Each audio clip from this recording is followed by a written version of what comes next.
What is going on, ladies and gents? Michael or Legacy Kill HD back today with a new Fallout video for you. Today we're going to be discussing some very big information regarding the future of Fallout. And as Fallout 4 comes to an end with DLC, we look forward to see what is next. And this is not involving Bethesda Game Studios. This is actually involving Obsidian Entertainment and how they could be making Fallout New Vegas 2 or Fallout the Boneyard. We're going to be going through all the evidence, all the information that we have over the last couple of years and why it makes the most sense. So first off, we're going to start with an interview that went all the way back to 2013. Rock Paper Shotgun interviewed the Obsidian CEO Fergus Urquhart, and this was actually at a DICE conference, and he actually did talk about the future of Fallout New Vegas and if there would be a Fallout New Vegas 2. And this is what he had to say: "We'd love to do Fallout New Vegas 2, it would be awesome." And then he was asked, but how would that work, and is Bethesda on board with this idea? And this is what Urquhart had to say: "If I think of going from Fallout 1 to Fallout 2, we tried to associate the two areas somewhat closely," he explained to Rock Paper Shotgun. "It wasn't just, oh, we're going to do this 2,000 miles from here. So I think if we're going to do Fallout New Vegas 2 or just a new Fallout, we would probably separate it from what, obviously Bethesda Game Studios, we'd keep it on the West Coast because we're West Coast people, they're East Coast, so it makes sense." And then he followed later on with, "And we need an interesting confined area. So I mean, it could be LA, Fallout LA. That would be interesting. It'd probably be the Boneyard, which is from Fallout 1. It could be very different. It would be almost a Walking Dead meets Fallout-like thing because of all the radiation." Obviously, if you're not sure what he's discussing, he's saying that the Boneyard, pretty much, if you are not familiar, was devastated with bombs. It's known as the Boneyard just because of all the dead bodies and skeletons everywhere. And then later on, Bethesda's Todd Howard was actually asked about this by the same interviewer, and he gave his 2 cents. He pretty much reiterated what Urquhart's sentiment was, and he said nothing was set in stone, but New Vegas was great, and having another go at it certainly makes an awful lot of sense. So it definitely sounds like Bethesda's Todd Howard was on board at the time. Not sure what his sentiment is now, but it definitely sounds like they were up for it, and I'm sure that Urquhart probably knew that Fallout 4 was coming at that time, or they were working on it. So if we are going to be getting a Fallout New Vegas 2, I'm guessing it's going to be sometime in the near future, as Fallout 4's DLC are about to finish up. It makes sense that maybe in 2017, later on in that year, we get Fallout New Vegas 2 or Fallout the Boneyard. There's actually some very interesting news that came out just in the last couple of years that I also want to mention. Some of this is some rumors I want to strike down real fast, and that is the idea of Fallout New Orleans.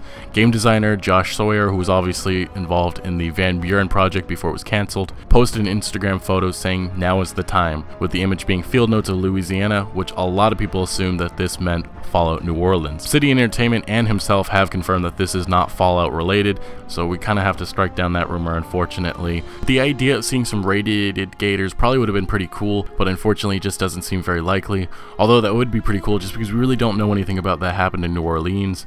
And, you know, just the idea of going into a whole new environment with new factions, pretty much new everything, really would be cool. But I also expect that we'd see a lot of Mirelurks. But moving on, guys, some other news that actually came out in January of 2016 was from lead writer Eric Fenstermaker, who was actually involved in the development of Fallout New Vegas. He was one of the writers, and he was asked by a fan if his studio, Obsidian Entertainment, was working on a Fallout game, and he actually tweeted responding saying that he loved Fallout, and he stated that they would love to come back and make a new game. So that is just the last of the information that we have about what Obsidian Entertainment could be making. It seems like little teases over the last couple of years, but rounding up all this information, the biggest piece is that Fergus Urquhart interview and also Todd Howard's piece in this. You know, just hearing from those two individuals saying that they really do want to see a Fallout New Vegas 2 has to get your hopes up. As Fallout 3 was to New Vegas, Fallout 4 could be whatever Obsidian Entertainment is working on, and from it sounds like, from his opinion, it probably will be Fallout the Boneyard. Now, as he actually said, Fallout the Boneyard has been in a Fallout game. That was all the way back in Fallout 1.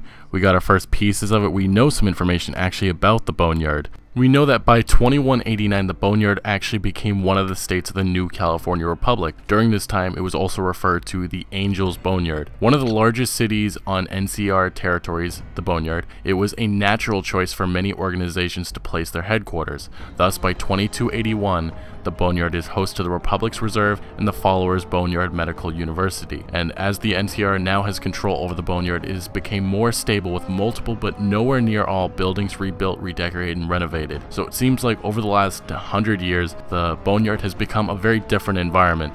It looks a lot different, and the NCR has improved in a lot of ways. We also know that one of the key places in the original Fallout 1, 80 which is a small industrial district in the southern section of the Boneyard in 2161, and by 2189 it actually becomes a state under the NCR and is renamed to New 80 Tum. But it seems like if we do get this game, the Fallout the Boneyard, it would probably be set somewhere between or right after Fallout 4, or at least the events. I'm sure we wouldn't get any word on what's going on, maybe some little mentions, that'd be the most. Probably no characters or anything, but it definitely would be interesting seeing how they react to the Commonwealth and if we actually do have something to do with synths. And it would also be interesting if we somehow, I know it's been 100 years, but if we get some of the old factions to return, such as maybe the Regulators, the Blades, the Rippers, the Followers of the Apocalypse, and also the Gunrunners. I mean, as Fallout 1 did take place in the Boneyard, I'm sure we would have to get mentions about what happened hundreds of years ago, and maybe those events transpire to what the plot is in the next game. But anyway guys, I want to thank you so much for watching. Make sure you smack that like button if you did enjoy the video or found some informative value out of this. And don't forget to dive into the comment section below. Tell me what you guys think. Do you think New Orleans actually has some legitimacy to it? Or do you think the Boneyard pretty much makes the most sense coming from the actual CEO? But anyway, I want to hear what your thoughts are, and make sure to subscribe for more Fallout New Vegas videos and all kinds of new information and stuff about Bethesda Game Studios and all Bethesda properties. I want to thank you once again, and see you guys later.